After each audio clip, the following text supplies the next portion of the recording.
నమస్తే, welcome to Andhraprabha TV. నేను సౌజన్య. ముందుగా ప్రేక్షకులందరికీ భోగి అలాగే సంక్రాంతి కనుమ పండుగ శుభాకాంక్షలు.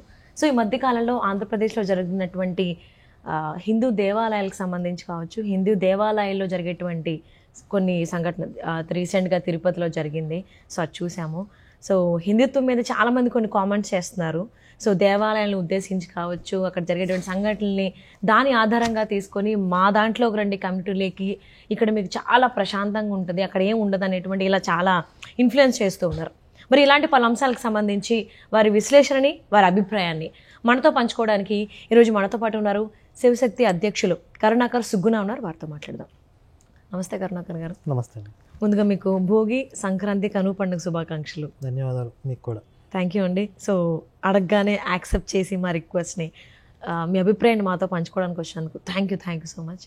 అంటే తిరుపతిలో రీసెంట్గా రామానాయుడు స్కూల్లో వైకుంఠ ఏకాదశి, సో హిందువులకి ఎంత ప్రాముఖ్యత, ఎంత ఇంపార్టెన్స్ ఇస్తారో దానికి మనందరికీ తెలుసు. సో ఆ వైకుంఠ ఏకాదశి దర్శనం కోసం టోకెన్ల కోసం వెళ్తే అక్కడ తొక్కిసలాట జరిగింది, 6 చనిపోవడం జరిగింది, ఇంకొంతమందికి దెబ్బలు కూడా తగిలాయి.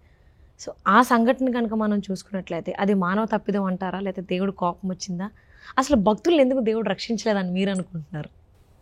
ముందుగా ప్రేక్షకులందరికీ భోగి సంక్రాంతి శుభాకాంక్షలు. ఈ సంక్రాంతి సంతోషాలు కొంతమంది భక్తుల జీవితాల్లో లేకుండా ఈరోజు వాళ్ళ జీవితాల్లో బాధ దుఃఖం ఉన్నందుకు మనం కూడా కొంత దానికి బాధ్యత వహించాలి. మనం అందరం కూడా అంటే ఎలాంటి వ్యవస్థలో మనం ఉన్నాం, ఎలాంటి వ్యవస్థ హిందూ దేవాలయాలను ఆర్గనైజ్ చేస్తుంది అనేది. దీనికి ప్రధానంగా టీటీడీ ఈఓ, జేఈఓ వాళ్ళు బాధ్యత వహించాలి. ఎగ్జిక్యూటివ్ ఆఫీసర్ కదండి, ఒక IAS rank officer just 1,00,000 tickets, 1,00,000 tokens మీరు డిస్ట్రిబ్యూట్ చేయలేక కొంతమంది చావుకి కారణం అయ్యారంటే అది దారుణమైన ఫెయిల్యూర్, మానవ తప్పిదం ఇది. ఇప్పుడు చంద్రబాబు గారు కొంతమంది అధికారులని సస్పెండ్ చేశారు, మంచిది. అంటే ఎలాంటి తప్పు మళ్ళీ జరగకుండా ఒక స్ట్రిక్ట్గా ఇన్స్ట్రక్షన్స్ ఇచ్చారు.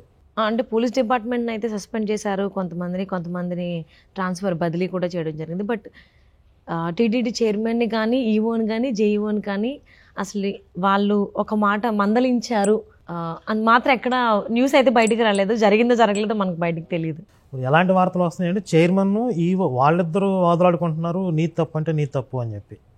కానీ ప్రధాన బాధ్యత ఈఓ మీదే ఉంటుంది అనే మనం భావించాలి. పవన్ కళ్యాణ్ గారు కూడా చెప్పారు ఈఓ జేఈఓ ప్రధానంగా బాధ్యత వహించాలి అని చెప్పి.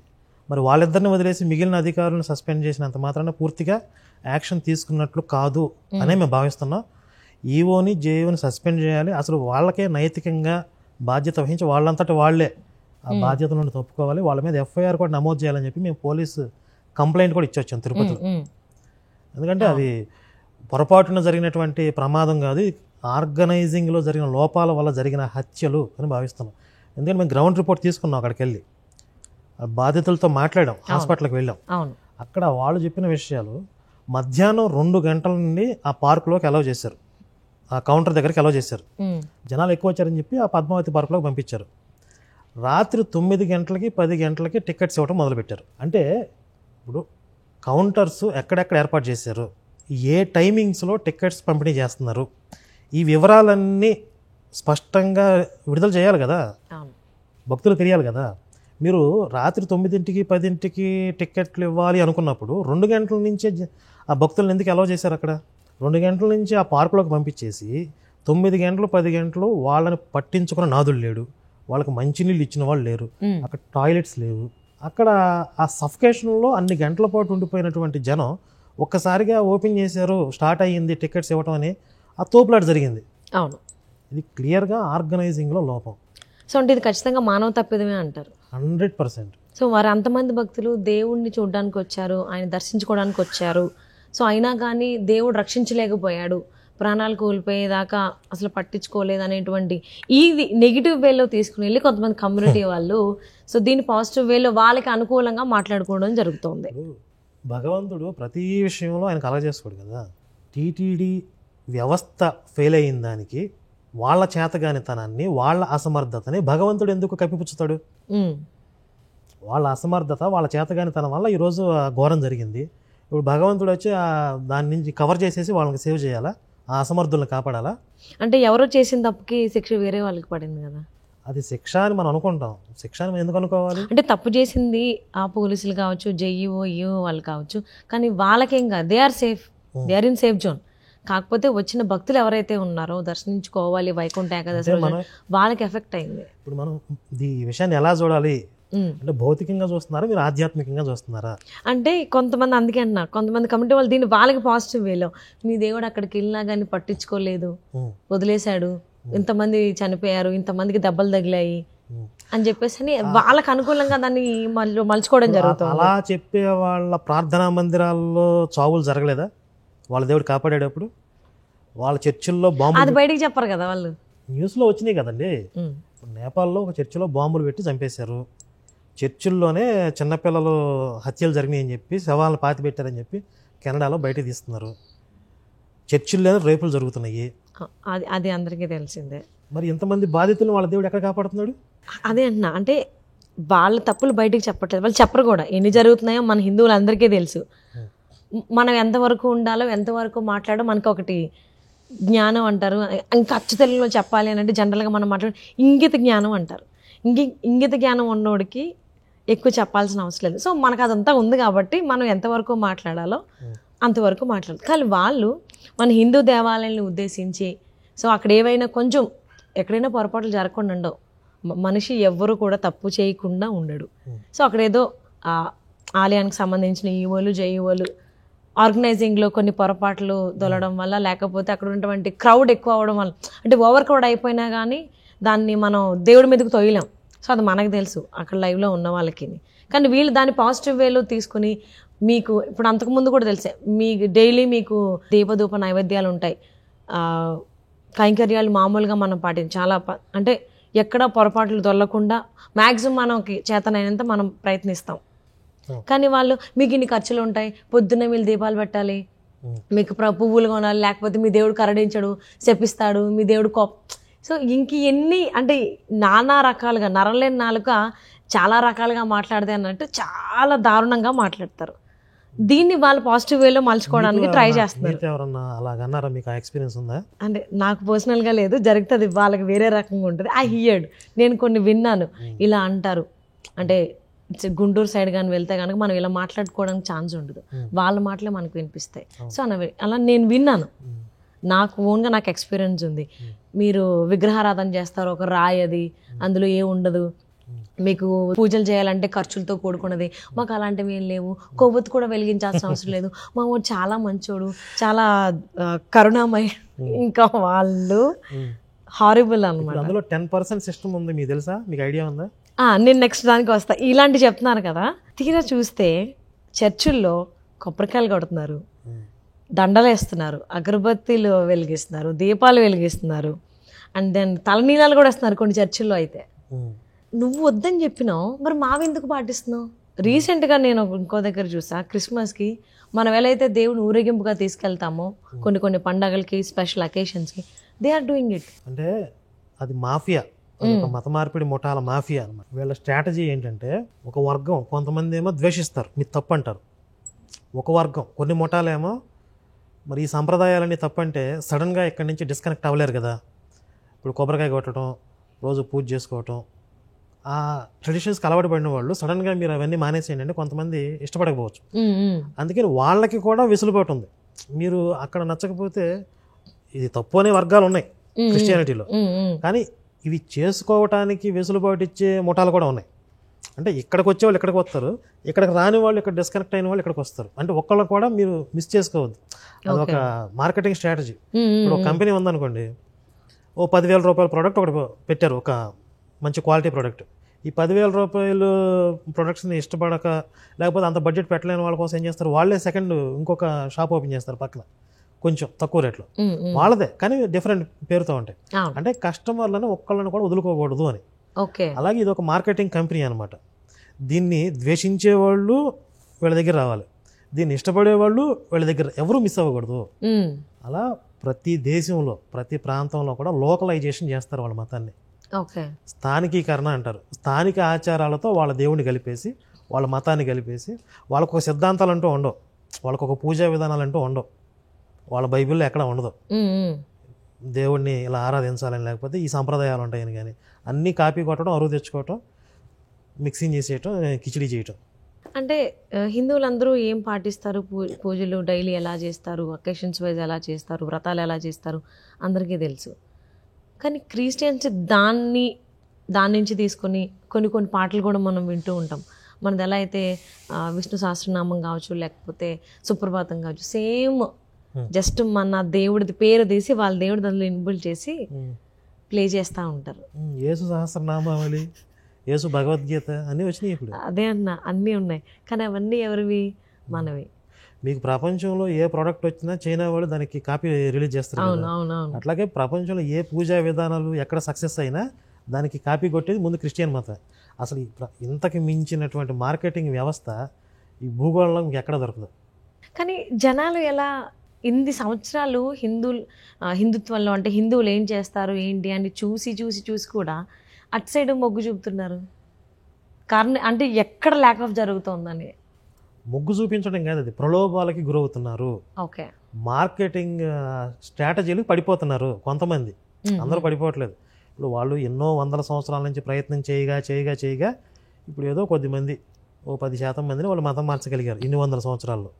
అది కాస్త బలహీన మనస్తత్వం ఉన్నవాళ్ళు, ఏదో ఆశలకి ప్రలోభాలకి లొంగిపోయేవాళ్ళు, రాత్రే మా జీవితాలు తారుమారైపోతాయి అనుకునేవాళ్ళు, అద్భుతాలు జరుగుతాయని ఆశించేవాళ్ళు, ఇలాంటి వాళ్ళు. మీరు రోజు న్యూస్ పేపర్లో చూస్తూ ఉంటారు, సైబర్ నేరాలు జరుగుతున్నాయి, ఆన్లైన్ మోసాలు జరుగుతున్నాయి, రోజు న్యూస్ పేపర్లో వస్తున్నాయి. గవర్నమెంట్ దాని మీద ప్రచారం చేస్తుందా? అవును. జాగ్రత్తగా ఉండండి అని చెప్పి రోజు మనకి ఫోన్ చేసినప్పుడు కూడా ఇలా మోసాలు జరిగే అవకాశం ఉంది, ఫోన్లు లిఫ్ట్ చేయొద్దు, ఇప్పుడు రింగ్ కంటే ముందు అదే వస్తుందా, ఇంతగా ప్రచారం చేస్తున్నారా? కానీ ఇప్పటికీ మోసపోయే వాళ్ళు ఉన్నారు. ఎందుకని? మీరు ఇంత పెట్టుబడి పెడితే ఈ లింక్ క్లిక్ చేస్తే మీకు అమాంతం ఒక డబ్బు వచ్చి పడుతుంది అని ఒక మెసేజ్ పెడతాడు. ఆ ఆశకి అట్రాక్ట్ అయిన వాళ్ళు అది వాళ్ళ ట్రాప్లో పడతారు. అలాగే హిందుత్వం, సత్యం, ధర్మం అనేవి సిద్ధాంతాలు ఎంత బలంగా ఉన్నా మీకు మా మతంలోకి వస్తే అమాంతంగా మీకు స్వర్గం ఫ్రీగా వచ్చేస్తుంది, మీ పాపాలన్నీ రద్దయిపోతాయి, రేపు నుంచి మీరు పరిశుద్ధులు అయిపోతారు. అది సత్యమా అసత్యం పక్కన పెట్టేయండి, ఆశ. లాటరీ తగిలిద్దని ఆశ. ఈ లాటరీకి ఆశపడేవాళ్ళు, ఇప్పుడు జోదం ఆడి, గుర్ర పందాలు ఆడి రాత్రి కోటీశ్వర్లు అయిపోవాలి మనస్తత్వం వాళ్ళు ఉంటారు కదా, అట్లా రాత్రి నేను పరిశుద్ధుని అయిపోవాలి అనుకునే వాళ్ళు అక్కడికి వెళ్తారు. మళ్ళీ ఆ స్వర్గం తాళం దొరకాలంటే నువ్వు ఇన్ని డబ్బులు పే చేయాలి. అక్కడికి వెళ్ళినాక అక్కడ వ్యవస్థ వేరే ఉంటుంది, సినిమా వేరే ఉంటుంది. అసలు స్వర్గానికి ఆ డోర్కి ఓపెన్ చేయడానికి తాళం ఏదైతే ఉంటుందో అది నీకు దక్కాలి అంటే నువ్వు నాకు ఇంత పే చేయాలి, నువ్వు ఈ పనులు చేయాలి. అది క్యాథలిక్లో ఉంది పూర్వం. వాళ్ళకి స్వర్గంలో సీటు కావాలంటే వాళ్ళు ఏ రోజు బుక్ చేసుకోవచ్చా? అవి బస్సులో బుక్ చేసుకున్నట్టు. అంటే ఈ రోజు చేసిన పాపానికి ప్రాయశ్చిత్తం జరగాలంటే అంత పే చేయాలి. అవునా? ఏ రోజుకి ఆ రోజు పాపం చేసి దానికి పే చేసుకోవచ్చు. ఓకే. సో డబ్బులు ఉన్న వాళ్ళందరూ పాపాలు చేసి తీర్చేసుకోవచ్చు అనమాట. అయితే ఈ రోజు పాపం చేసి అక్కడ పేమెంట్ ఇస్తే రద్దు అయిపోతుంది. క్షమాపణ పత్రం ఇస్తాడు పోపు. నీ పాపం ఈ రోజు క్షమించబడిందని క్షమాపణ పత్రం ఇస్తాడు అనమాట, ఆ పేమెంట్ ఇస్తే. ఓకే, అలా ఉంటుంది అనమాట. అండ్ అంటే ముఖ్యంగా అంటే మన హిందూ దేవాలయాల్లో భక్తులకి కావాల్సినటువంటి సదుపాయాలు లేక విసుగు చెందేలా చేసి అటు సైడ్కి తీసుకెళ్తున్నారు అనేటువంటిది కూడా కొంతమందిలో అభిప్రాయం ఉంది. అంటే దేవాలయ వ్యవస్థలో వాళ్ళు దూరి ఇలా చేస్తున్నారనే. అంటే ఇప్పుడు ఫర్ ఎగ్జాంపుల్ తిరుపతిలోనే చూడండి, సో అది తొక్కేసినట్టు జరిగింది. కొన్ని దేవాలయాల్లో కూడా సో వ్యవస్థ సరిగ్గా ఉండదు, చాలా అన్స్టేబుల్గా ఉంటుంది. ఆ భక్తులకి ఉండాల్సినటువంటి సదుపాయాలు అంటే త్రాగునీరు కావచ్చు, లేకపోతే పంతులు గారు కావచ్చు, కొన్ని చోట్ల అసలు కొన్ని దేవాలయాలకైతే నిత్య కైంకర్యాలు కూడా జరగవు, నిత్య దీపారాధన ధూపారాధన అది కూడా జరగదు. సో అది అలా ఉందా అంటే ఉందన్నట్టే ఉంటుంది. ఎవరో చుట్టుపక్కల ఉన్నటువంటి భక్తులు వెళ్ళి క్లీన్ చేసి చేయడమే తప్ప అలాగే అంటే గుర్తించట్లేదు కొంతమంది. అండ్ ఈవెన్ గవర్నమెంట్ కూడా గుర్తించట్లేదు. సో పాత గవర్నమెంట్ ఏం చేసిందో అందరికీ తెలిసిందే. సో అంటే సదుపాయాలు సరిగ్గా లేక, మనిషికి సదుపాయం లేకపోతే ఎక్కడా ఉండలేడు. సో దేవాలయాలు అటువంటిది దేవాలయాలు కల్పించట్లేదు కాబట్టి, భక్తుల్ని అట్రాక్ట్ చేయట్లేదు కాబట్టి, సో ఏం వెళ్తాంలే గుడికి వద్దులే అని చెప్పేసి అని అంటే ఆ కైండ్ ఆఫ్ మెంటాలిటీలో ఉన్నటువంటి వాళ్ళు అటు సైడ్ మొగ్గు చూపుతున్నారు అని అంటే మీరు ఏమంటారు? పూర్తిగా ఇదే కారణం అని చెప్పలేము. ఇప్పుడు కొంతమంది అలసత్వం, అశ్రద్ధ వల్ల భక్తులకు అసౌకర్యం కలుగుతుంది అనేది వాస్తవం. ఇది కూడా ధనిక దేవాలయ, ఆదాయం బాగా వచ్చే దేవాలయాల్లో అక్కడ రాజకీయాలు అన్నీ వచ్చేస్తాయి, పెత్తందారీ వ్యవస్థలు వస్తాయి, చాలామంది పెత్తనం నడవాలనుకుంటారో రకరకాలుగా ఇన్ఫ్లుయెన్స్ చేయడానికి ప్రయత్నం చేస్తారు. అక్కడ ఈ దరిద్రాలన్నీ తగలాడుతున్నాయి. అయితే ఇందులో అదనంగా ఈ మతం మారిన వాళ్ళు కూడా అందులో దూరుతున్నారు. అంటే మతం మారిన వాళ్ళు కూడా ఇప్పుడు టీటీడీలో ఉద్యోగస్తులుగా ఉన్నారు. వాళ్ళకి జస్ట్ లాజికల్గా ఆలోచించండి, వెంకటేశ్వర స్వామి వారి మీద వారికి గౌరవం ఉంటుందా? ఉండదు. భక్తి ఉంటుందా? ఉండదు. వాళ్ళు మనసులో ద్వేషిస్తూనే ఉంటారు, విగ్రహం అంటారు, సైతానం మనసులో ఏదో అనుకుంటారు. మరి స్వామివారి దర్శనానికి వచ్చే భక్తుల్ని వాళ్ళు ఎలా ట్రీట్ చేస్తారు? తోసేయటము, నడవండి అంటే కొంచెం పరుషంగా మాట్లాడడం. ఇప్పుడు మనకి స్వామివారి మీద విపరీతమైన భక్తి భావంలో ఉన్నటువంటి ఒక భక్తుడు అక్కడ విధులు నిర్వర్తిస్తున్నాడు అనుకుందాం. వాళ్ళు ఏం చేస్తారు? వచ్చేటువంటి భక్తుల్ని కూడా చాలా గౌరవ మర్యాదలతో చూస్తారు. ఎందుకంటే విష్ణు భక్తులు వాళ్ళు. భాగవతంలో గోపికలు శ్రీకృష్ణుడికి పరమ భక్తులు, వాళ్ళ పాద ధూళి తీసి నా శిరస్సు మీద పెట్టుకుంటా అంటాడు బ్రహ్మ. అంత భక్తి పరుల వాళ్ళు. అంటే అంత విష్ణు భక్తి అంత గొప్పది అని చెప్పి, మరి అంత గొప్ప వాళ్ళని విష్ణు భక్తులు వస్తున్నారు, మనం వాళ్ళకి సేవ చేసుకోవాలి అనే భావన ఉద్యోగస్తుల్లో ఉండాలి కదా. మతం మారిన వాళ్ళు ఎందుకు ఉంటుంది? అంటే రీసెంట్గా తిరుపతిలో వైకుంఠ ఏకాదశి టోకెన్ల కోసం ఉన్నటువంటి భక్తులు కూడా పోలీసులు కొట్టారు, తిట్టారు. ఎవరు రమ్మన్నాడు? ఇవి చెప్పారు అక్కడ వాళ్ళతో మాట్లాడినప్పుడు. వాళ్ళు చెప్పడం జరిగింది. మతం మారుడు అయి ఉంటాడు. అదే కదా సమస్య. ఎప్పటి నుంచి మొత్తుకుంటున్నాం? ఇప్పుడు చంద్రబాబు గారి దగ్గర నుంచి, సీఎం గారి దగ్గర నుంచి అందరూ మాట్లాడుతున్నారు అన్య మతస్థులు దేవాలయాల్లో ఉండకూడదు అని చెప్పి. ఎందుకు ఆచరణలోకి రావట్లేదు? ఎప్పటికి అమలు చేస్తారు అది? అంటే ఎవరి ఫాల్ట్ అంటారు? ఎక్కడ జరుగుతుంది లోపం? ఎక్కడుంది? చాలా కారణాలు ఉంటాయండి. ఇప్పుడు ఓటు బ్యాంక్ రాజకీయాలు అంటే, తెగించి నిర్ణయాలు తీసుకోవాలంటే కొంతమంది నొచ్చుకుంటారు. మనం అందరినీ సంతృప్తి పరచాలి. అందరినీ సంతృప్తి పరచడం ఏంటంటే, ఇప్పుడు హిందువుల వ్యవస్థ ఇది. హిందువులు వాళ్ళ యొక్క ప్రయోజనాలే ముఖ్యం, హిందువుల యొక్క మనోభావాలే ముఖ్యం. హిందూ శాస్త్రీయ ఆచారాలు ఆగమ శాస్త్రాల ప్రకారం జరగాలి, అది ముఖ్యం తప్ప వాళ్ళు ఎవరన్నా క్రిస్టియన్స్ని, ముస్లిమ్స్ని, లేకపోతే వేరే మతస్థుల్ని, ప్రపంచంలో ప్రజలందరినీ ఈ దేవాలయ వ్యవస్థలో సంతృప్తి పరచడం ఏంటి? నాకు అర్థం కాదు. అంతేకాకుండా తిరుపతిలో జరిగిన రీసెంట్ సంఘటన కూడా, సో ఎందుకంటే జేఈఓని, ఈఓని అండ్ ఈవెన్ చైర్మన్ని కూడా ఎందుకు ఏమీ యాక్షన్ తీసుకోవట్లేదు అని అంటే, because they belongs to some community, వాళ్ళ ఒక వర్గానికి చెందిన వాళ్ళు కాబట్టి తీసుకుంటే ఆ వర్గానికి సంబంధించినటువంటి అభిమానులు కావచ్చు, నాయకులు కావచ్చు ఇబ్బంది పడతారు, ఏమన్నా అంటారేమో అనేటువంటి ఉద్దేశంతో గవర్నమెంట్ ఎటువంటి యాక్షన్ తీసుకోవట్లేదు అనేటువంటి మాటలు కూడా వినిపిస్తున్నాయి. ఇప్పుడు అంతర్గతంగా ఎలాంటి కారణాలు ఉన్నవి అనేవి మనం పూర్తిగా ఇదే నిర్ధారణ చేయలేం. ఏ కారణాలతో వాళ్ళు యాక్షన్ తీసుకోవట్లేదని మనకు తెలియదు, కానీ మనం డిమాండ్ చేస్తున్నాం వాళ్ళ మీద చర్యలు తీసుకోవాలి అనేది. అంటే ఆ వర్గానికి సంబంధించిన వాళ్ళు కాబట్టి గవర్నమెంట్ తీసుకోవట్లేదని అంటున్నారు. ఇప్పుడు వాళ్ళని రీప్లేస్ చేసుకోండి, ఆ వర్గం వాళ్ళతో రీప్లేస్ చేసుకోండి, మాకేం అభ్యంతరం లేదు, కానీ భక్తి పరులను కూర్చోబెట్టండి అక్కడ. ఇది మనం చెప్పేది. సమస్యని సాల్వ్ చేయండి అనేది మనం అడుగుతున్నాం. సమస్య ఎందుకు సాల్వ్ కావట్లేదు అనేది మరి వాళ్ళే చెప్పాలి. అండ్ ఇంకొకటి కరుణాకర్ గారు, సండే వచ్చిందని అంటే ఖచ్చితంగా క్రిస్టియన్స్ చర్చిలో ఉండాల్సిందే. నీకు ఎంత అర్జెంట్ పని ఉన్నా మిగిలిన డేస్లో చూసుకో, మండే టు సాటర్డే చూసుకో, కానీ సండే నువ్వు చర్చికి రావాల్సిందే అనే కండిషన్ ఉంటుంది. అండ్ అలాగే ముస్లిం వాళ్ళు కూడా ఖచ్చితంగా శుక్రవారం వెళ్ళి వాళ్ళు నమాజ్ చేయాలి. కానీ హిందువులు మాత్రం ఏదైనా అకేషన్ వస్తే కానీ టెంపుల్కి రారు, వాడికి బాధ వస్తే కానీ వాడు టెంపుల్కి రాడు. అంటే ఖచ్చితంగా వెళ్ళాలంటే ఇప్పుడేం వెళ్తాంలే, ఏం వెళ్తాంలే, ఇప్పుడు అవసరమా అనేటువంటి మాటలు వస్తాయి హిందువుల దగ్గర నుంచి. అలా మాట్లాడేటువంటి హిందువుల గురించి మీరేమంటారు? అంటే హిందుత్వంలో ఆ వ్యవస్థ లేదు. అంటే బలవంతంగా తీసుకొచ్చి కూర్చోబెట్టి ఒక కంపెనీని నడపట్లేదు హిందుత్వం. భక్తి అనేది మనకి భగవంతుడికి సంబంధించింది. ఆ భక్తి భావన మనం కూర్చున్న చోటే పరమాత్మని మనం ధ్యానించవచ్చు, ఇంట్లో కూడా భగవద్ ఆరాధన చేసుకోవచ్చు. సరే, దేవాలయానికి వెళ్తే మనసు ప్రశాంతంగా ఉంటుంది, ఇంకొంచెం ఎనర్జీ వస్తుంది కాబట్టి దేవాలయానికి వెళ్ళొచ్చు. కానీ ఖచ్చితంగా నువ్వు రావాలి, రాకపోతే నీ తాట తీస్తా అనేవాళ్ళు హిందుత్వంలో ఉండరు. అవును, అక్కడ అంటారు నీకు పాపం తగిలితే రాకపోతే. ఎందుకు అని అంటే, మా ఫ్రెండ్ ఒక అమ్మాయి ఉంది, షీ కన్వర్టెడ్ అనమాట యాక్చువల్లీ అందులోకి. సో సండే కలుద్దామంటే లేదు నేను చర్చికి వెళ్ళాలి, ఆఫీస్లో షూట్ ఉందా కానీ తను వచ్చేది కాదనమాట, ఎందుకంటే చర్చికి వెళ్ళాలి. So felt so bad. ఒక అమ్మాయి అంటే హిందువుగా పుట్టి అటు ఎందుకు వెళ్ళింది, ఇటు వస్తే బాగున్ను అని నేను చాలా గట్టిగా కోరుకున్నా. Finally she came back. Okay, super. I'm happy for that actually. So Shivayya ఉన్నాడు, చూసుకుంటాడు, గట్టి కోరుకుంటే ఇస్తాడని చెప్పి నేను అనుకున్నా. మీకు ఇప్పుడు ఒక వీడియో చూపిస్తున్నాం. చాలా మంది ఏం చేస్తారంటారంటే చర్చిలు మానేసి ఇళ్లలో కూర్చుంటారు, ఇళ్లలో కూర్చొని ఇళ్లలో పనులు పెట్టుకుంటారు. ఏం చేస్తారంటే ఈ ఫంక్షన్ ఉంది, ఆ పని ఉంది, ఈ పని ఉంది. లేడీస్కి ఏమో వంటల పనులు ఉంటాయి. వాళ్ళ చుట్టాలు వచ్చారండి, వండాలండి, పెట్టాలండి. మనం చేయాల్సింది ఏంటి?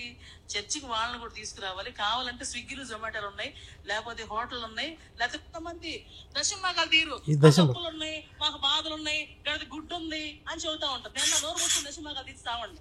తీయకుండా పావు అప్పులు ఉన్నది దేవా ఏడ్చుకో, బాత్రూంలోకి వెళ్ళిపో, ముసుగేసుకుని ఏడ్చుకో, ఎప్పటికీ బావు. దశమాంగం దీనోడికి అప్పులు బావు, కూర్చుని ఏడ్చుకోమా. ఈరోజు మనం కానీ చూసినట్టయితే చాలా అంటే వాళ్ళ ఫస్ట్ టార్గెట్ ఏంటి? నువ్వు కంపల్సరిగా చర్చికి రావాలి, ఆదివారం నీకు పనులు ఉన్నా కుదరదు, మీ ఇంటికి చుట్టాలు వచ్చినా బంధువులు వచ్చినా ఏంటి ఖచ్చితంగా రావాల్సిన అవసరం వాళ్ళని కూడా తీసుకురా. స్విగ్గీ జొమాటోలో ఆర్డర్ పెట్టుకోవాలంట. అంటే ఆడవాళ్ళకి పనులు మానేసి ఇంటికి వచ్చిన బంధువులు బాధ్యతలు చూసుకోకుండా ఇక్కడికి వచ్చి ఏడుపూడి ప్రార్థనలు చేయండి, లేకపోతే వాళ్ళ దేవుడికి కోపం వచ్చింది. సైకో దేవుడు కదా, శపిస్తాడు వీళ్ళని. నాకు అంటే దేవుడు అసలుకి ఎందుకు చెప్పిస్తాడు? వాళ్ళు అదే భయపెడుతున్నారు. అంటే ఇప్పుడు ఆ లెవెల్లో ఐక్యూ లెవెల్స్ ఉన్న వాళ్ళే అక్కడికి వెళ్తున్నారు. అవును అవును. ఇప్పుడు భగవంతుడి యొక్క తత్వం ఏంటి? ఆయన మనల్ని అయిన దానికి కాని దానికి శపిస్తా, మనం ఏం చేస్తున్నాం మన వెనకాల తిరుగుతా, నువ్వు చర్చికి రాకపోతే ఆయన బాధపడతా, మన మీద పగ తీర్చుకుంటా, ఇలాంటి సంకుచిత మనస్తత్వంతో ఉంటాడా భగవంతుడు అనే ఆలోచన లేని వాళ్ళు, ఆ పరిణతి లేని వాళ్ళు, మెచ్యూరిటీ లేని వాళ్ళు అక్కడికి వెళ్తున్నారు. అందుకే మేము గొర్రెలు అంటాం. గొర్రెలు మేమనటం కాదు, బైబిలే అంది వాళ్ళని గొర్రెలని. ఆ గొర్రెలు ఆ స్థాయిలోనే ఉన్నారు కాబట్టి వీళ్ళు అలా బ్లాక్ మెయిలింగ్, ఆ దందాలు నడుస్తున్నాయి. వాళ్ళే 10% దిగిపోతే ఒప్పుకొని అంటుంది ఆవిడ. అదే అదే కొన్ని వీడియోస్ కూడా నేను చూశాను. చర్చికి వెళ్ళి వైన్ తాగితే ఎక్కడ లేని రోగాలు తగ్గిపోతాయి, అండ్ ఆ ప్రేయర్స్కి వెళ్తే వైన్ కూడా దాకా టచ్ అంటాడు అంతే. అదే ప్రేయర్స్కి వెళ్తే ఇట్స్ లైక్ అది వీడియోలు చూడగానే ఎంత నవ్వు వస్తుందంటే చూసేటప్పుడు. ఆవిడ అసలు అప్పుడు దాకా నడవలేదని అంటారు. అంటే అదే వీడియో మల్టిపుల్ వేస్లో, అంటే ప్రతి ప్రేయర్స్లో ఆవిడే కనిపిస్తుంది. ఒక దగ్గర ఏమో లేవలేని పరిస్థితిలో పెరాలసిస్ వచ్చిందని అంటారు, ఇంకో దగ్గర ఏమో అసలు మాటలు రాలేదు అంటారు. బట్ పాస్టర్ టచ్ చేయగానే మాటలు వస్తాయి. How is it possible? ఎట్లా అంత బ్లైండ్ గా ఎట్లా నమ్ముతున్నారు? జూనియర్ ఆర్టిస్టులు అండి, సింపుల్ గా అది అర్థమవుతుంది, మనకు అర్థమవుతుంది. అది అర్థం కాని వాళ్ళు ఉన్నారు. అది వాళ్ళ మార్కెటింగ్ వ్యవస్థ, స్ట్రాటజీ. ఇప్పుడు టార్గెటింగ్ పీపుల్ ఉంటారు కదా, టార్గెటింగ్ వర్గాలు ఉంటాయి. లో ఐక్యూ పీపుల్ ని వాళ్ళు టార్గెట్ చేస్తారు. ఒక సినిమా తీశారనుకోండి, ఈ సినిమా టార్గెట్ ఆడియన్స్ ఎవరు అంటే యూత్, ఫ్యామిలీ ఆడియన్సా, స్టూడెంట్సా, ఇలా ఉంటారు కదా. అలాగే వాళ్ళ టార్గెట్ ఆడియన్స్ ఎవరంటే దానికి అట్రాక్ట్ అయ్యేవాళ్ళు, దీన్ని ప్రశ్నించేవాళ్ళు, ఇది ట్రాష్ అని అర్థం చేసుకునేవాళ్ళు. వాళ్ళు ఎన్ని విమర్శలు చేస్తారు, ఎన్ని రకాలుగా ప్రశ్నించి వాళ్ళకి అనవసరం. వాళ్ళ వ్యాపారం నడుస్తుందా లేదా అంతవరకే, బుట్టలో పడుతున్నారు కదా. అవును. అంటే అంత గుడ్డిగా ఎలా నమ్ముతున్నారు అనేది నాకు అనిపిస్తుంది. యాక్చువల్లీ సమ్ టైమ్స్ చూస్తే నవ్వు కూడా వస్తుంది. ఆ నవ్వుకునే అదే కాల్లో చూసుకుంటే వాళ్ళు పాడే పాటలు కూడా, Yesu I love you, daddy I love you, నువ్వు నాతో ఉండు అంటే పదాలు. ప్రసన్న బోల్ట్ ఆవిడ మీద మేము టెస్ట్ ట్రోల్స్ కూడా చేసాం. చూసారు అది? బాగా చెప్పింది. అందులో కారు అడిగిందంట, ఇచ్చేసారా? కారు ఇస్తా అన్నాడు. సరే పార్కింగ్ ఉందా మీ ఇంట్లో అని అడిగాడు. వాళ్ళ దేవుడు పార్కింగ్ ఉందా అని అడిగాడంట. ఉండు చూస్తానని చెప్పి అటు ఇటు వెతికిందంట, దొరకలేదు. ఇంటి పక్కన ఖాళీ చేయించాలి, పార్కింగ్ కావాలండి. అప్పుడు ఈవిడేం చేసింది, దేవుడా పార్కింగ్ కూడా నువ్వే చూసి పెట్టు అందంట. అవునా? వావ్. అప్పుడు ఆయన ఇంటి పక్కన ఖాళీ చేయించాడంట. అంటే ఇది ఒక రకంగా బిజినెస్ మ్యాన్ సినిమా చూసారా? మహేష్ బాబు కార్ తీసుకొచ్చి కాజాలకి మీ ఇంట్లో పార్కింగ్ ఉందని అడుగుతాడు కదా, ఎక్కడో అక్కడ పెట్టుకుంటా ముందు ఇచ్చేయండి అని అడిగింది ఆవిడ పక్కన. ఇప్పుడు ఆవిడ కూడా ఎక్కడో చోట పెట్టుకుంటా ముందు కారు ఇచ్చేయమనాలి కదా. అంటే పక్కనింటే వాళ్ళని ఖాళీ చేయించిందంటే దాన్ని ఎంత క్రూరంగా చూడాలి, ఎంత వైల్డ్ గా. ఏదేం చేస్తారు ఆ రకంగా, అంతే కదా ఆలోచిస్తే. ఈవిడ కారు పెట్టుకోవడం కోసం పక్కన ఇంటిని ఖాళీ చేయించేస్తారా? ఇంటి ముందు ఎక్కడో స్పేస్. ఇప్పుడు అవి నమ్మేవాళ్ళు ఉన్నారు. ఇప్పుడు ఆ కథలు చెప్పింది కదా ఆవిడ, అంటే మనకు అర్థమైంది ఆవిడ కొంచెం సైకలాజికల్గా డిస్టర్బ్ అయ్యింది, సమస్యతో బాధపడుతుంది, అలా మాట్లాడుతుంది అర్థమైంది. కానీ కింద కామెంట్లు చూస్తే మన దేవుడు ఎంత గొప్పవాడు, ఆమెన్ హల్లెలూయా అని కామెంట్లు చేసేవాళ్ళు ఉంటారు. అది నిజమని నమ్మేవాళ్ళు ఉన్నారు. అదే లో ఐక్యూ కాబట్టి తప్పదు, వాళ్ళు అలానే అది రైట్ అనే ఆలోచిస్తారు. ఈవిడేమో ఆశీర్వదిస్తావా, నాతో వస్తావా, విడవకుంటావా అని పాట పాడిందంట. పాట పాడితే పైనుంచి అయినా ఆశీర్వదిస్తాను, నీతోనే వస్తాను, విడవకుంటా అని పైనుంచి దిగొచ్చాడంట ఆయన. వీళ్ళిద్దరు కలిసి డ్యూయట్స్ పాడుకున్నారంట, చెప్తుంది ఆవిడ. సో డ్యూయట్స్ ఎవరితో పాడతారు కరుణాకర్ గారు? అంటే డ్యూయట్ అనే పదం వాడలేదు, మీ ఇద్దరం కలిసి పాట పాడుకున్నాం అని చెప్పింది. అంటే కొన్ని పాటలు కూడా ఉన్నాయి, అంటే లైక్ ఒక దగ్గర ఏమో కొంచెం పర్వాలేదు, పదజాలం బాగానే ఉంటుంది, కొన్ని చోట్ల వినడానికి కూడా చాలా ఇబ్బందిగా అనిపిస్తుంది వాళ్ళు. అంటే నేను ఆ పదాలు చెప్పాలనుకోవట్లేదు. సో అంటే అంటే ఇప్పుడు ఎవరికి తెలుగు రాని వాళ్ళు ఎవరు లేరు, క్రిస్టియానిటీలో అందరికీ తెలుగు వచ్చు. అంత గుడ్డిగా అంత వాడకూడని పదాలు ఎట్లా వాడినా కానీ యాక్సెప్ట్ చేస్తున్నారు వాళ్ళు. ఇప్పుడు వాళ్ళ తెలుగే దరిద్రంగా ఉంటుంది. అవును, ఒకటి భాష మీద పట్టు ఉండాలి కదా. ఇప్పుడు పాట ఎప్పుడు వస్తుంది, మాటలో ఉన్నటువంటి భావాలు పొంగి పొర్లితే పాట అయింది. అంటే భగవంతుడి మీద మనకు భక్తి పొంగి పొర్లినప్పుడు, మనకి చాలామంది భక్తులు ఉన్నారు, వాళ్ళు రాసిన పాటలు ఎంత చక్కగా ఉంటాయి, ఎంత వినసొంపుగా ఉంటాయి. జీవితంలో మనం ఎలా ఉండాలి, ఎంత స్ట్రాంగ్గా ఉండాలి, ఎంత స్టేబుల్గా ఉండాలి అనే దానికి సంబంధించి అవి మనకు ఆ పాటలు యాక్చువల్లీ. సో వీళ్ళు అట్లా లేవు, అట్లా కాదు కదా, ఇదంతా ఆర్టిఫిషియల్ కదా. వినడానికి చాలా ఇరిటేటింగ్గా ఉంటుంది వాళ్ళ పాటలు. ఈ రీసెంట్గా ఇంకొక పాస్టర్ కోయి కోడిని కోయి, అది ఆయన మీద కూడా ట్రోల్స్ చేశారు. అది ఎంత ఫేక్ అంటే, పొన్నమి నాగు సినిమా నా కథను చూసి కాపీ కొట్టి రాశారు, సినిమా తీశారని చెప్పాడు ఏవిఎం ప్రొడక్షన్స్ వాళ్ళు. నేను గూగుల్లో వెతికితే అసలు ఆ కథ ఏవిఎం ప్రొడక్షన్స్ వాళ్ళది కాదు, తమిళనాడులో కేరళలో అక్కడ ఒరిజినల్ సినిమా అక్కడి నుంచి వచ్చింది, ఇది అక్కడి నుంచి వీళ్ళు కథ కొనుక్కున్నారు అని చెప్పి ఆ గూగుల్లో ఇన్ఫర్మేషన్ ఉంది. అంటే అసలు ఎంత తెగించడానికి కూడా సిద్ధపడుతున్నారు వీళ్ళు, ఎంత బరి తెగించి అబద్ధాలు ఆడుతున్నారు. అవును, అంటే చాలా జనరలైజ్గా పదాలనే వాడేసి నువ్వు చప్పట్లు కొట్టు, నువ్వు అది చేయి ఇది చేయి. అంటే ఇప్పుడు దాకా అయితే ఓన్లీ మన సంప్రదాయాలే వాళ్ళు ఫాలో అవుతూ వచ్చారు. సో ఇప్పుడు కోండి కోయి అని చెప్పి స్టార్ట్ చేసిన తర్వాత అక్కడ కూడా మళ్ళీ కోడిని కోయడాలు మేకలు కోయడాలు స్టార్ట్ చేస్తారేమో రాబోయేటువంటి రోజుల్లో. కోడిని పాస్టర్ వచ్చినప్పుడు ఖచ్చితంగా ఇంట్లో కోడిని కోయాల్సిందే. ఇప్పుడు కోడిని కాదు మేకను కోయమని చెప్తున్నారు. ఇంట్లో గృహకూటములను పెడతారు, కోడికలు తీసివేతలు భాగాహారాలు వాళ్ళకే వస్తాయి. అదేంటో వీళ్ళు చర్చికి వెళ్ళేది కాకుండా వారం వారం ఈ పాస్టరు కొంతమంది గుంపు కలిసి గృహ దర్శనాలని చేస్తారు. అవును, అక్కడికి వచ్చినప్పుడు ఖచ్చితంగా మేకను కొయ్యాల్సిందే. ఇప్పుడు ఇంతకుముందు కోడిని పెట్టారు, ఇప్పుడు మేకను పెట్టారు. ఓకే, వాళ్ళు శుభ్రంగా తినేసి అందరూ చిల్లిగారెలు, కోడి కూర, నాటుకోడి, మేకలు తినేసి మందు కూడా తాగుతారు అనుకోండి, అది కూడా తెలిసిందే. మందన్న ద్రాక్ష రసం లేండి, మందని చెప్పలా, ఈసు రక్తం అండి. భస్మాసురులాగా నెత్తిమేసి చేయబెట్టి కాసేపు ఆ ప్రార్థనలు చేసి వెళ్తారు, ఉత్తినే వెళ్ళరు, మళ్ళీ వాళ్ళకి దక్షిణ మళ్ళీ వచ్చినందుకు పేమెంట్ ఇవ్వాలి. ఇంతకుముందు మీరు చెప్పారు కదా మీ హిందుత్వంలో ఉంటే ఖర్చులు మాకైతే ఏమండవు అని చెప్పి. ఇప్పుడు హిందుత్వంలో ఎప్పుడో అడప పండక్కో పబ్బానికో మహా అయితే బట్టలు కొనుక్కుంటాం, మనమే ధరిస్తాం, ఇవి పూజ చేసుకుంటాం, దానికి పెద్ద ఖర్చులే ఉండవు, మంచిగా పిండి వంటలు చేసుకుంటాం, మనమే తింటాం. కానీ మీకు వారం మీరు పనులు మానుకొని చర్చికి వెళ్ళాలి. ఆ రోజు మీరు ఆదాయాన్ని కోల్పోయినట్టేనా, మళ్ళీ మధ్యలో వాడి ఇంటికి వస్తాడు, ఆ రోజు మీరు ఆదాయాన్ని కోల్పోయినట్టు వాళ్ళ పనులు చేసి పెట్టాలి. అంటే మీ పనులు పక్కన పెట్టుకోవాల్సిందే. తర్వాత నెలకు ఒకసారి 10% తీసి పక్కన పెట్టాలి. అది వచ్చిన ఇన్కమ్ లో వాళ్ళకి ఇవ్వాలంట కదా. మళ్ళీ వారం మీరు ఎప్పుడైతే చర్చికి వెళ్ళారో ఆ రోజు కానుక ఇవ్వాలి, 10% కాకుండా. ఈ జోలు ఒకటి పట్టుకుని తిరుగుతారు జనంలో, ఆ జోల్లో ఇట్లా వేయాలి, బాబు బిచ్చమని తిరుగుతారు, మొహం మీద తెచ్చేటట్టు అంటాడు, వేయకపోతే ఆడు అదోలో చూస్తాడు అక్కడ చర్చిలో. చాలా మంది చెప్పారు బాధితులు. అది నేను కూడా చూసా. పాప ఆవిడ వెజిటబుల్ వెండర్, కూరగాయలు అమ్ముకునే ఆవిడకి వచ్చేది 5,000 అయితే అందులో సగం ఇవ్వాలంట 3,000 దాకా. మళ్ళీ అవి కాకుండా స్పెషల్ ఫీజులు వసూలు చేస్తారు. లేకపోతే నేను దేవుడు శపిస్తాడు, నీకు వ్యాపారం జరగదని ఈ రకంగా మెంటల్లీ డిస్టర్బ్ చేస్తారని ఆవిడ ఐ థింక్ మీ ఛానల్లోనే చూసాను కూడా నేను. ఒక కుటుంబం మతం మారింది అంటే అందులో మినిమం 25 to 30% చర్చికి వెళ్ళిపోద్ది వాళ్ళ ఆదాయంలో. అదే మీరు హిందుత్వంలో ఉంటే ఆ కుటుంబం ఎంత పర్సెంట్ వాళ్ళ ఆదాయంలో ఎంత పూజలు పునస్కారాలు ఖర్చు పెడుతుంది చెప్పండి? 1-2% కూడా ఖర్చు పెట్టరు. ఎందుకు మీరు టెంపుల్కి వెళ్తారు, ప్రతిసారి పూజారి కానుకేస్తారా? పూజారి కాదు, మన టెంపుల్కి కదా వేసేది. కొంతమంది టెంపుల్లో వేస్తారు, హుండీలో వేయచ్చు, కొంతమంది పూజారి గారి పల్లెల్లో వేయచ్చు. కానీ మ్యాండేటరీ కాదు, తప్పనిసరి ఏం కాదు. చాలామంది వేరు. ఇంకా పూజారి గారు ప్రసాదం పెడతారు, తింటారు, శటకోపం పెడతారు, ఆశీర్వచనం చేస్తారు, బొట్టు పెట్టుకుని వచ్చేస్తారు. కానీ మీరు డబ్బులు వేయకుండా చర్చి నుండి బయట రండి చూద్దాం. అవునా, ఇంత క్రిటికల్ అని నాకు తెలియదు. డబ్బులు మీరు వారం చర్చి మానేయండి. ఒకసారి మతం మారిన తర్వాత ఒక వారం చర్చికి వెళ్ళకపోతే మీ ఇంటికి వస్తాడు. పాస్టర్ ఏజెంట్ పంపిస్తారు, ఎందుకు రావట్లేదు చర్చికి అని. క్లాస్ తీసుకుంటారు, కౌన్సిలింగ్ తీసుకుంటారు. అంటే కొంతమంది లేడీస్ని కూడా అంటే ఫిజికల్గా కూడా దే ఆర్ యూజింగ్ ఇట్. కొంతమంది పాస్టర్స్ బ్రహ్మాండంగా. ఎందుకు అంటే దీనికి కూడా చాలా రీజన్స్ ఉన్నాయి. అంటే లైక్ నువ్వు నాతో పడుకుంటేనే నీకు చాలా అంటే నీకు కొన్ని బెనిఫిట్స్ వస్తాయి, నీకు చాలా లాభాలు ఉంటాయి అని కొంచెం మైండ్ సెట్ చేసి మ్యానిపులేట్ చేసి కూడా దే ఆర్ యూజింగ్ లేడీస్ అని కూడా నేను విన్నాను. ఇక్కడ కేపీహెచ్పిలో రంజిత్ తోఫర్ అని ఒక పాస్టర్ ఉన్నాడు.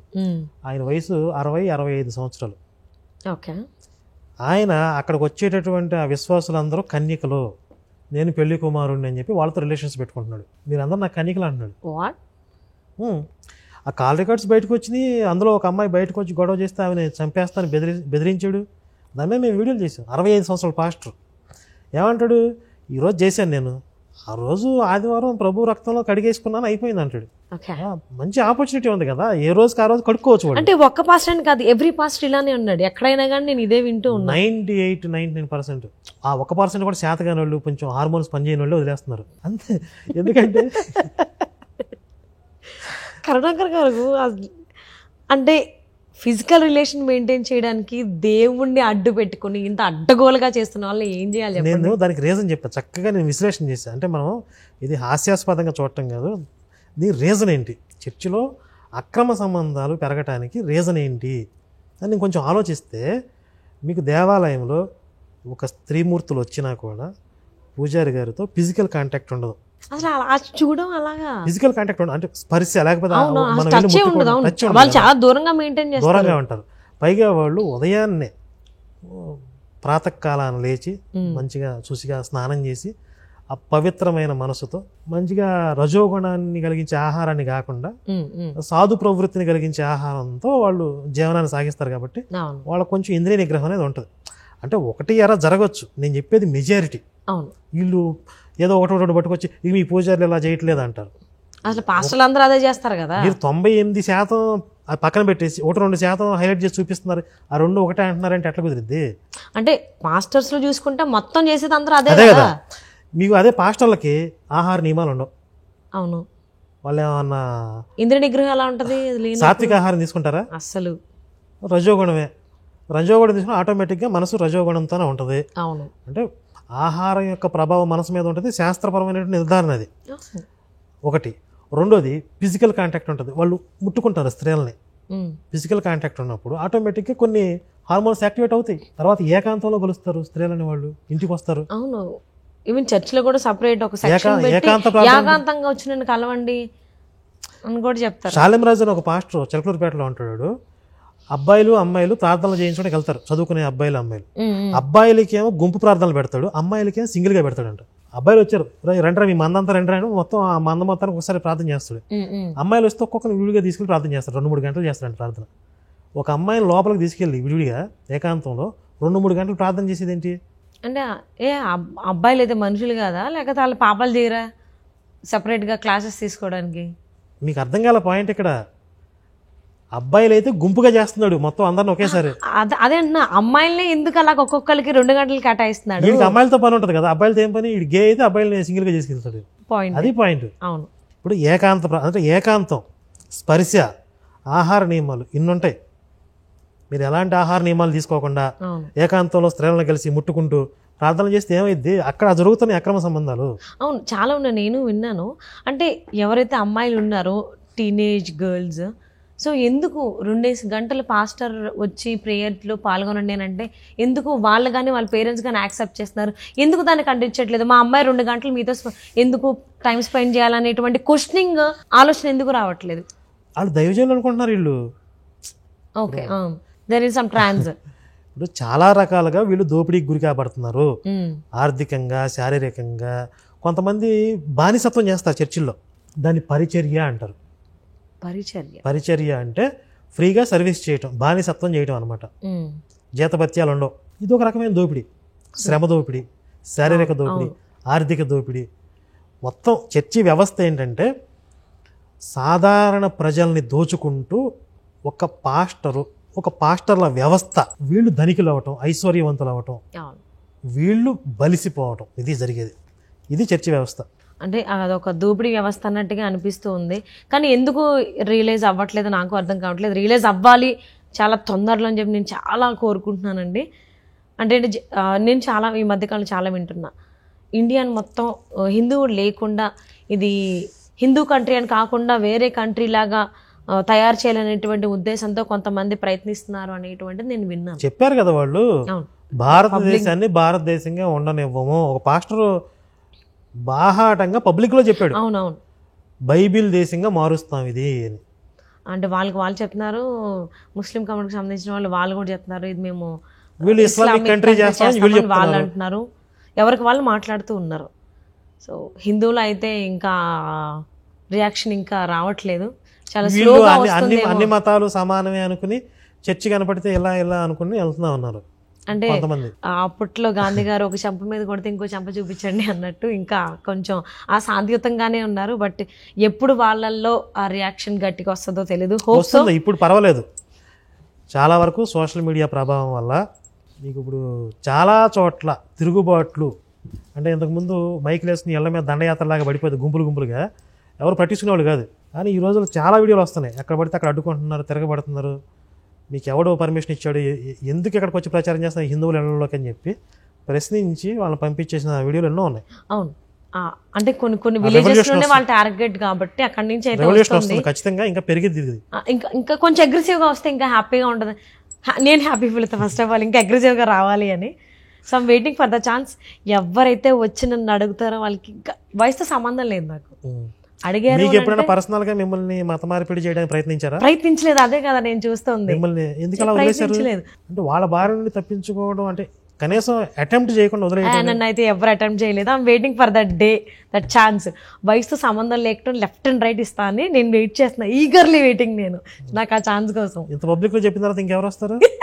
సో అంటే లైక్ నేను మోస్ట్లీ ఉన్నది ఇక్కడే హైదరాబాద్లో కాబట్టి నాకు ఆ ఛాన్స్ దొరకలేదు.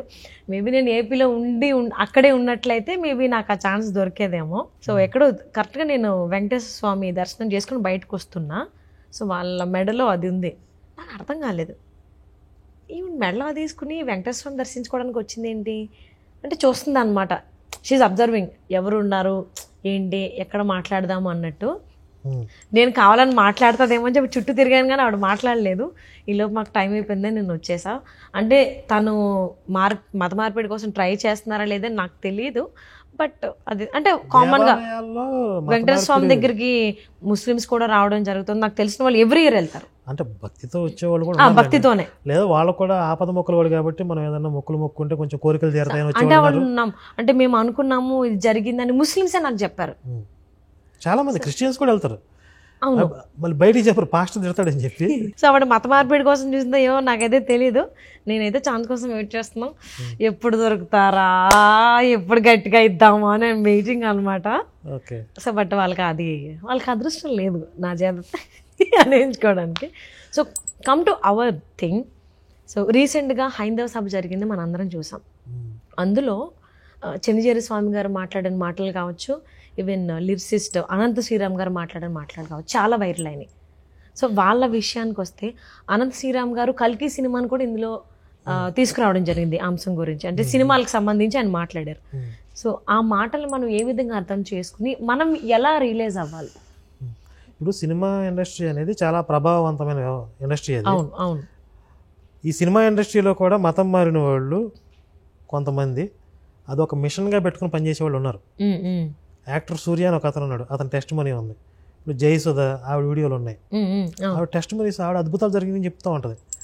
దివ్యవాణి, ఇంకా కొంతమంది ఉన్నారు. కానీ ఎటొచ్చి మళ్ళీ సినిమా ఇండస్ట్రీలో కూడా నేను హిందువుని అని ధైర్యంగా ప్రకటించుకోలేని వాళ్ళు చాలామంది ఉన్నారు. లోపల కొంతమంది కలిస్తే మనం మాకు కూడా లోపల ఉంటుందని బయటికి చెప్పలేము. ఎందుకు ఏం రోగం బయటికి చెప్పడానికి? వాళ్ళు చెప్తున్నారు కదా. ఇప్పుడు మనం అంటే డిఫెన్స్ చేసుకుంటూ ఎదుటి వాళ్ళ భావజాలను కూడా ప్రశ్నిస్తున్నాం, తిరుగుబాటు చేస్తున్నాం. మీరు అంతలా చేయాల్సిన అవసరం లేదు. అంతగా చేయకపోయినా అట్లీస్ట్ నేను హిందువుని ప్రకటించుకోవచ్చు కదా, అలా చెప్పలేరు. మరి ఆ విధంగా చూస్తే ఇప్పుడు అనంత శ్రీరామ్ గారు ఆయన ఓపెన్గా హిందూ భావజాలను వ్యక్తం చేయటం కానీ, దానికి విరుద్ధంగా ఉన్నటువంటి ఒక డైరెక్టర్గా ఎవరికో నేను నో చెప్పాను, పాటలు రాయడానికి నో చెప్పాను అని చెప్పడం కానీ మనం ఆయన్ని వెల్కమ్ చేయాలి. అంటే ఇలాంటి భావజాలం ఇంకా ఇండస్ట్రీలో పెరగాలి, సినిమా ఇండస్ట్రీలో పెరగాలి, ఇంకా ఎక్కువ మంది రావాలి, బయటికి రావాలి. ఎందుకంటే సినిమా వాళ్ళని మతం మార్చి ఇక పలానా సినిమా స్టార్ మతం మారాడు అని చెప్పి వీళ్ళని కూడా మతం మార్చడానికి కొన్ని ముఠాలు పనిచేస్తున్నాయి, ఇన్ఫ్లుయెన్స్ చేస్తున్నారు. ఒక పాస్టర్ ఏదో రోడ్డు మీద ప్రచారం చేస్తూ ప్రభాస్ మతం మారిపోయాడు అని చెప్తున్నాడు. ప్రభాస్ నాకు బాగా తెలుసు, ప్రభాస్ మతం మారిపోయాడు, ఆయన యేసుని నమ్ముతాడని చెప్తున్నాడు. అంటే కొన్ని బయటికి రావు కాబట్టి ఇంకేం చెప్పినా నమ్ముతారు అన్నట్టు. అదే సినిమా వాళ్ళని చూపించి మతం మార్చడం అంటే వీళ్ళు ఏ వ్యూహాన్ని కూడా వదిలిపెట్టరు. మతం మార్చడానికి ఎన్ని స్ట్రాటజీలు ఉన్నాయి అన్నీ వాడతారు. సినిమా వాళ్ళ ప్రభావం ఎక్కువ ఉంటుంది కాబట్టి వాళ్ళని వాడతారు. ధనవంతుల్ని ఎక్కువ టార్గెట్ చేసి 2 రకాల ప్రయోజనాలు. ఎక్కువ ధనవంతుల్ని టార్గెట్ చేస్తే 10% ఎక్కువ ఆదాయం వస్తుంది వీళ్ళకి. ఇక అంత పెద్ద వ్యక్తి మతం మారిపోయాడు, ఆయన యేసుని నమ్ముకున్నాక ఆయన ధనవంతుడయ్యాడు అని చెప్పి మళ్ళీ ఇంకొంతమంది సామాన్యులు మతం మార్చొచ్చు. ఇలా సమాజంలో ఇన్ఫ్లుయెన్స్ ఉన్న వాళ్ళని టార్గెట్ చేస్తారు వీళ్ళు. అనంత శ్రీరామ్ గారు కల్కి సినిమాలో అంటే కన్నుండి దేవుడిగా నమ్ముతారా, నమ్మాలా, ఎందుకు నమ్మాలి అనేటువంటి కొన్ని కామెంట్స్ చేశారు. అంటే అసలు హైందవ సభలో ఆయన పార్టిసిపేట్ చేస్తున్నారు అని అంటే ఆయన ఎంత గట్టిగా ఉన్నారు, కరుడు గట్టిని హిందువా కాదా అనేది అర్థమైపోయింది. సో ఆయన అక్కడికి వచ్చారు అని అంటే మీన్స్ హీస్ కంప్లీట్లీ హిందూ 110% అని అర్థమైంది. ఆయన చేసిన కామెంట్స్ ఏవైతే ఉన్నాయో కొంతమంది దాన్ని నెగిటివ్గా మాట్లాడుతున్నారు, కొంతమంది పాజిటివ్గా తీసుకుంటున్నారు. నెగిటివ్ అంటే గతంలో కూడా ఆయన కొన్ని పాటలని ఇట్లా చేశాడు కదా, అంటే హిందుత్వానికి సంబంధించి కొన్ని జరిగినాయి కదా అని మాట్లాడుతున్నారు. బహుశా అది పొరపాటు వల్ల, తెలియనితనం వల్ల, అప్పట్లో ఆయనకున్నటువంటి ఆలోచన విధానం వల్ల కొన్ని పాటలు రాసి ఉండొచ్చు అవసరం కొద్దీ. అంటే సినిమాకి సంబంధించిన సిచ్యువేషన్ మనకు తెలియదు. సో కానీ ఈ రోజు మనం ఎప్పటికైనా సరే ఈ రోజు అతను ఏంటి అనేది చూడాలి. ఇప్పుడు అంతమంది లక్షల మంది సమక్షంలో హిందుత్వం గురించి మాట్లాడిన వ్యక్తి మళ్ళీ భవిష్యత్తులో హిందుత్వానికి వ్యతిరేకంగా పాటలు రాస్తాడని కానీ అలాంటి విధానంలో వెళ్తాడని కానీ చెప్పి మనం భావించలేం. అంటే ఈవెన్ కొన్ని సినిమాలకు సంబంధించి కూడా ఆయన మాట్లాడారు. సో ఒక రాయి తీసుకొచ్చి పాన్ పరాక్ పూసేస్తే అమెరికన్ ఒక సినిమాలో దాన్ని అలా చూస్తారా, ఇలా కించపరిచే విధంగా కొంతమంది డైరెక్టర్ సీన్స్ క్రియేట్ చేస్తున్నారు, షూట్ చేస్తున్నారు సినిమాలు తీసే పద్ధతి కూడా మారాలనేటువంటి విధంగా కూడా ఆయన కొన్ని మాట్లాడడం జరిగింది. అదే పీకేలో చాలా దారుణంగా చేశారు. ఇప్పుడు 3 వ్యవస్థల గురించి ప్రశ్నించే విధంగా మేము ఆ సినిమాని తీసామన్నట్లు వాళ్ళు చెప్పుకున్నారు. కానీ హిందుత్వంలో డైరెక్ట్గా దేవాలయాలకు వెళ్ళటం, అక్కడ సాంప్రదాయాలని లోపభూయిష్టంగా చూపించడం, లేకపోతే శివుడు వేషంలో ఉన్నటువంటి వ్యక్తిని పరిగెత్తిస్తూ ఇతను వెంటబడటం, క్రిస్టియానిటీని కొద్దిగా టచ్ చేశారు. కానీ ఇస్లాం జోలికి అసలు వెళ్ళలేదు చూడండి. ఒక మసీదుకి వెళ్ళి, ఎందుకంటే వాళ్ళు వచ్చి తంతారని భయం వీళ్ళకి. అదే అన్న ముస్లిం కమ్యూనిటీకి సంబంధించి లేకపోతే వాళ్ళది ఏదైనా కానీ ఎవ్వరూ టచ్ చేయరండి, ఎవరు కనీసం ఒక మాట కూడా మాట్లాడరు. కానీ హిందుత్వానికి సంబంధించి ఎందుకు అన్ని నెగిటివ్ కామెంట్స్ వస్తున్నాయి? ఇప్పుడు తేనె తుట్లు ఉంటాయండి, చెట్ల మీద తేనె తుట్లు ఉంటాయి, మంచి మధురమైన తేనె ఉంటుంది కదా అందులో. మీరు వెళ్ళి గబుక్కని తీసేసుకుంటారా తేనె తుట్టి కనపడగానే? లేదు. ఎందుకని? అవి కొడతాయి కాబట్టి. మన హిందువులు కొట్టరు కాబట్టి. నేను విన్నాను యాక్చువల్లీ, ముస్లిం కమ్యూనిటీలో వాడికి తెలిసినా తెలియకపోయినా పలానా వాడికి అంటే ఆ కమ్యూనిటీకి చెందిన వాడికి ఏదైనా దెబ్బ తగిలింది, పలానా వాడు కొట్టాడంటే మంద వస్తారు, అంటే గ్రూప్ ఆఫ్ పీపుల్ వచ్చేస్తారు. కానీ హిందువుకు తగిలిందంటే ఓ తగిలిందా, అయ్యో పాపం, అదే కదా. అంటే అక్కడ అంటే ఒక స్ట్రాంగ్ బాండ్ ఉంది, టీం వర్క్ లాగా ఉంది. సో ఏం జరిగినా కానీ వాడు మా కమ్యూనిటీకి సంబంధించిన వాడు కానీ మేము ముందు ఉండాలనేటువంటి ఆలోచన విధానం వాళ్ళలో ఉంది, కానీ మన హిందువుల్లో లేదు. అది లేకపోవడం వల్లే ప్రతి ఒక్కడు హిందుత్వానికి సంబంధించి పాయింట్అవుట్ చేస్తున్నాడు, ఏలైతే చూపిస్తున్నాడు అనేది ఉంది. చిన్నప్పుడు మనం అందరం కథ చదువుకున్నాం కదా, 7 చేపలు కదా, చేపలు ఎందుకు అనలేదని. చివరికి ఏమైంది, ఒక చేమ దగ్గరికి వెళ్ళింది కథ, నా పొట్టలో వేలు పెడితే నేను కొట్టనా అనేది. కానీ ఆ చీమకు ఉన్నటువంటి పౌరుషం కానీ క్షాత్రం కానీ ఈరోజు హిందువులకు లేకుండా పోయింది.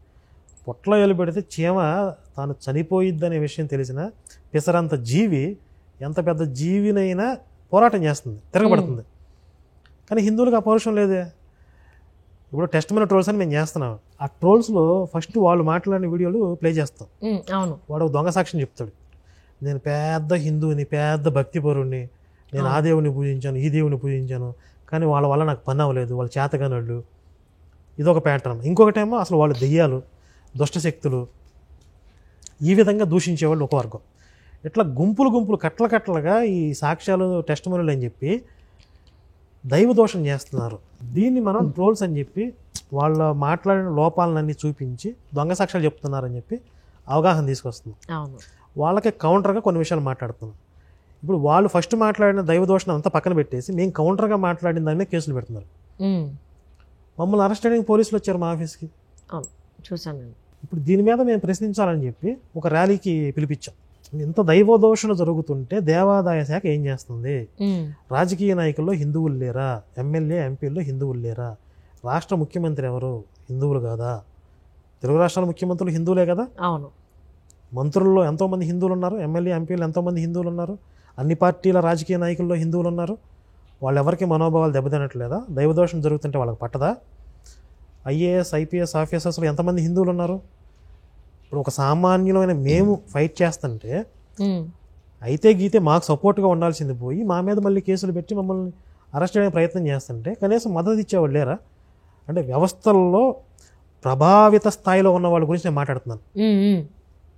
వాళ్ళు ఎవరు ఎందుకు పట్టించుకోవట్లేదు అంటే వాళ్ళు సేఫ్ జోన్లో ఉన్నారు, వాళ్ళకి అన్ని సక్రమంగా జరుగుతున్నాయి, ఎవరు మాట్లాడట్లేదు. సామాన్య జనంలో ఆవేదన ఉంది.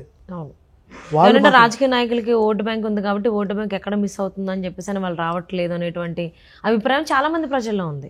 అవునండి. ఇప్పుడు ఓటు బ్యాంకు రాజకీయాల గురించి ఎప్పుడు ఆలోచించాలి? మీరు వెళ్ళి వాళ్ళ చర్చల గురించో వాళ్ళ మతం గురించో మీరు మాట్లాడండి అని మేము అడిగితే మనకెందుకు అనవసరంగా వాళ్ళ జోలికి వెళ్ళడం అని మీరు అంటే ఒక అర్థం ఉంటుంది.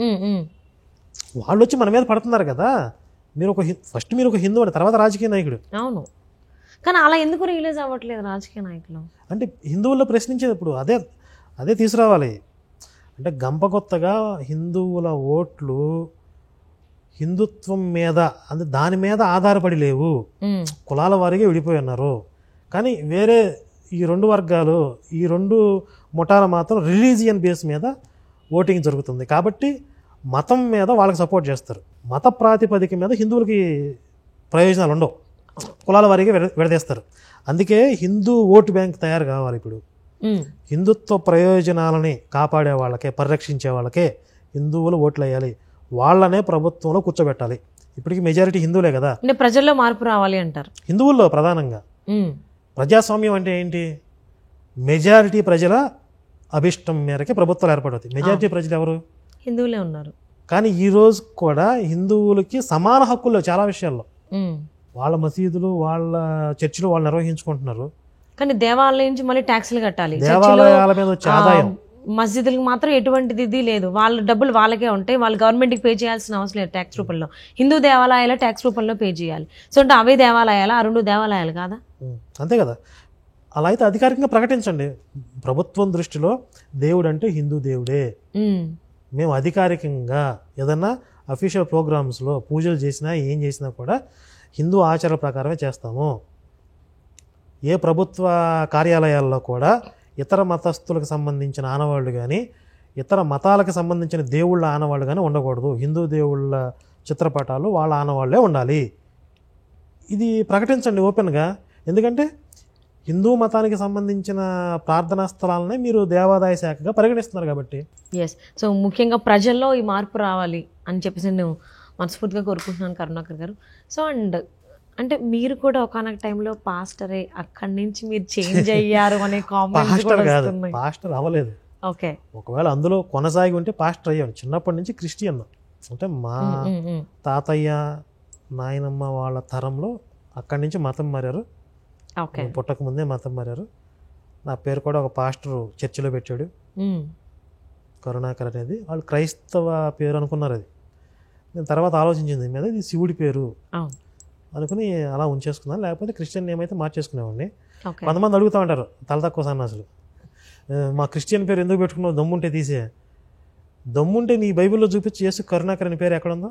అంటే కరుణామయుడు అని చెప్పాను వాళ్ళు ఎక్కడ ఉంది? బైబిల్ ఎక్కడ ఉంది? వాళ్ళు అంటారు కదా కరుణామయుడు. వాళ్ళు అంటే ఎక్కడ అయిద్దండి? ఇప్పుడు హైజాక్ చేసేసి కరుణామయుడు సినిమాలో ఉన్నంత మాత్రాన యేసు పేరు కరుణామయుడా? బైబిల్లో ఎక్కడైనా కరుణామయుడు కరుణాకర్ అనే పేరు ఉంది? అసలు లేదు.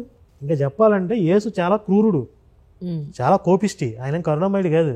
సో మీరైతే అందులో ఉంటుంటే పాస్టర్ అయ్యేవాళ్ళు అంతేగా. మరి ఎందుకు అసలు ఏం నచ్చక, అంటే మీ తాతల దగ్గర నుంచి మీరు అదే కమ్యూనిటీలో ఉండి ఏం నచ్చక ఎక్కడ మీకు ఇబ్బంది కలిగి మీరు అక్కడి నుంచి బయటకు వచ్చారు? ఇబ్బంది లేదు, అది కరెక్ట్ కాదు అనిపించింది. లాజికల్గా లేదు, న్యాయబద్ధంగా లేదు, తర్కబద్ధంగా లేదు, పైగా సత్యం కాదు. ఇంత అసంబద్ధంగా ఉన్నటువంటి ఈ మతం ఈ దేశంలో ఉన్నటువంటి పూర్వం నుండి ఉన్నటువంటి ఈ సంస్కృతిని ఈ ధర్మాన్ని లేకుండా చేయాలని కబళించాలని ప్రయత్నం చేస్తుంది. ఇంత దుర్మార్గం ఏంటి అని చెప్పి అక్కడి నుంచి నేను తిరుగుబాటు చేయడం మొదలుపెట్టాను. అంటే మీ తాతయ్య అని చెప్పారు కదా నానమ్మ, అంటే మీ అమ్మ నాన్నగారు కూడా ఇంకా అందులోనే ఉన్నారా, మీరు మాత్రమే చేంజ్ అయ్యారు? వాళ్ళు వెనక్కి వచ్చేసారు, ఇంకెవరు లేరు ఇప్పుడు. ఓకే.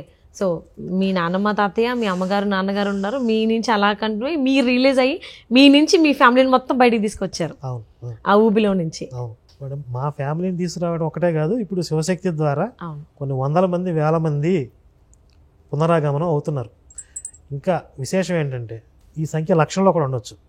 శివశక్తి వచ్చిన తర్వాత ఆ బురద ఏంటో తెలుసుకుని అందులో దిగకుండా చాలామంది సేవ్ అయ్యారు. అవును, వాళ్ళు వచ్చారు అనగానే మీ దగ్గరికి రావడం, మీకు ఇన్ఫర్మేషన్ ఇవ్వడం, వాళ్ళు వచ్చిన అంటే టైంలో అసలు ఆ మతం ఏంటి, ఆ సిద్ధాంతాలు ఏంటి, అందులో ఉన్న లోపాలు ఏంటి, ఇవన్నీ అవగాహన తెచ్చుకుని, అంటే అంతకుముందు అదొక బ్రహ్మ పదార్థం, ఎవరికి తెలియదు అసలు. ఆ బైబిల్ ఏంటో తెలియదు, ఆ నల్లట బుక్లో ఏముంటుందో తెలియదు.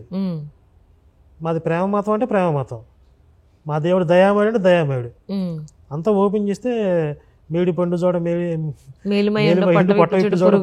లాగా అట్లా ఉంది లోపల.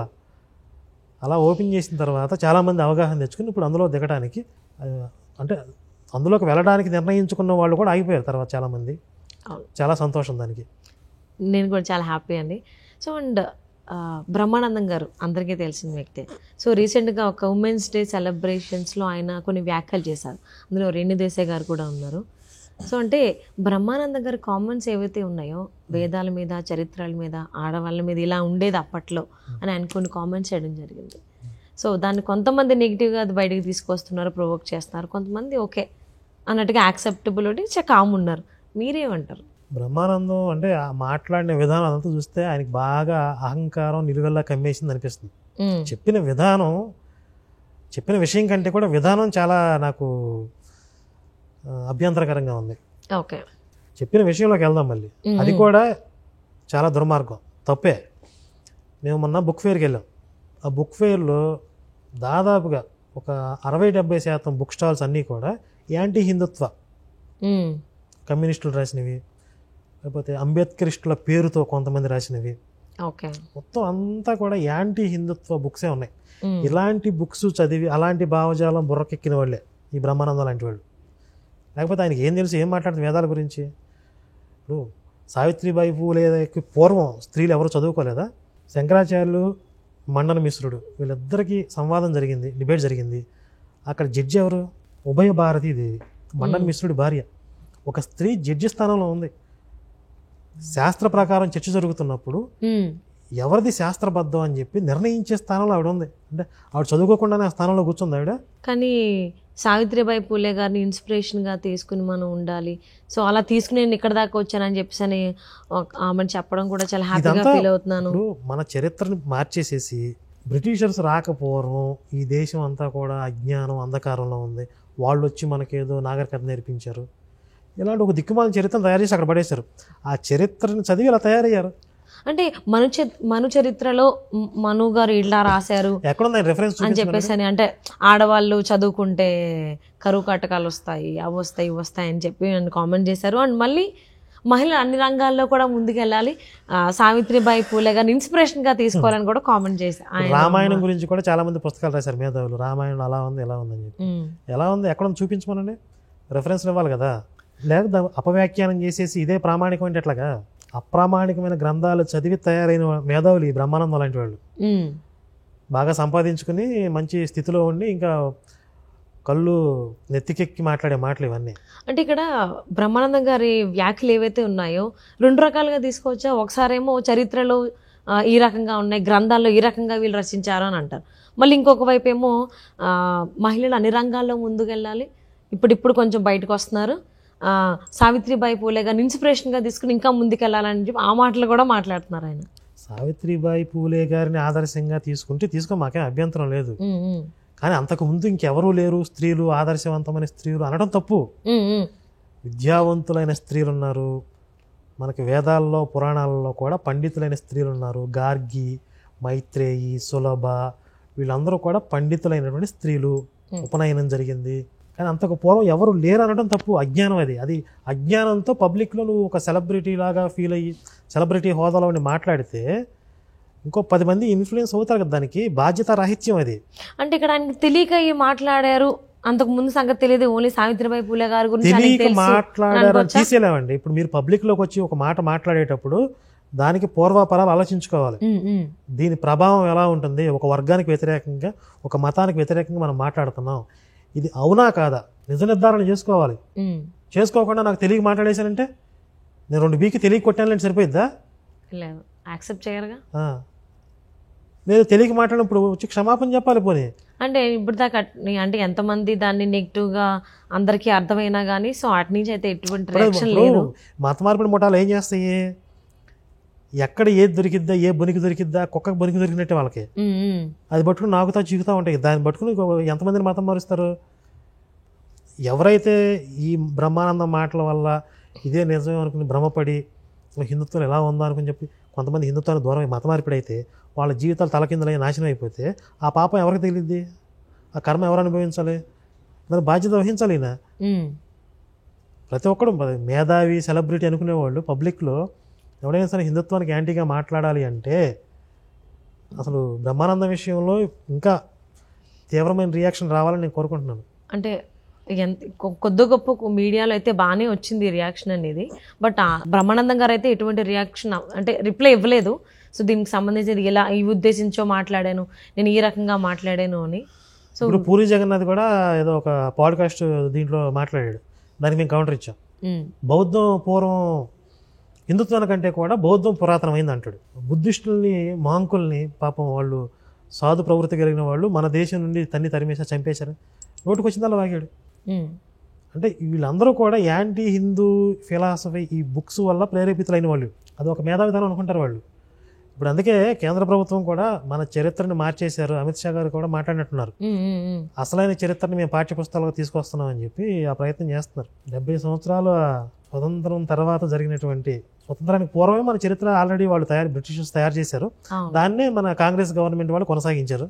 మొత్తం కకావికలం కైమా కొట్టి మొత్తం తీసి పడేశారు. ఏవైతే ముఖ్యంగా ఉండాల్సినవో ఆ పేజీలే తీసి తగలబెట్టేశారని అయితే ఆ టైంలో అందరికీ తెలిసిందే. సో వాళ్ళు రియలైజ్ అయ్యి ఎక్కడ పుట్టామో అలానే ఉండి వాళ్ళ జీవితాన్ని అలానే ఉంచుకోవాలని చూసుకుందాం. వేరే వేరే కమ్యూనిటీలోకి మొగ్గు చూపడం, ఇన్ఫ్లుయెన్స్ అవ్వడం అలా జరగకుండా. సో అండ్ ఇంకొంతమంది ఇండస్ట్రీ అంటే కొంతమంది ఇన్ఫ్లుయెన్స్ అవుతారు కొంతమంది మాటలకి. అలా ఇన్ఫ్లుయెన్స్ అవుతున్నటువంటి పీపుల్ కావచ్చు, ఇన్ఫ్లుయెన్స్ చేసేవాళ్ళు కూడా సెలబ్రిటీస్, ఇంకొంతమంది ప్రముఖులందరూ కూడా సో జనాల్లోకి వచ్చి మాట్లాడేటప్పుడు కొంచెం ఆచితూచి మాట్లాడితే కొంచెం కొంతమంది మీద నెగిటివ్ ఎఫెక్ట్ పడకుండా ఉండాలి. కాబట్టి అలా కొంచెం జాగ్రత్త పడతారని చెప్పి ఆశిద్దామండి. సో మీ వాల్యుబుల్ టైంని మా కోసం కేటాయించి ఎన్నో అంశాలకు సంబంధించి మీ అభిప్రాయాలని మీ విశ్లేషణని మాతో పంచుకున్నందుకు thank you so much Karunakar గారు. నమస్తే, ధన్యవాదాలు. Thank you.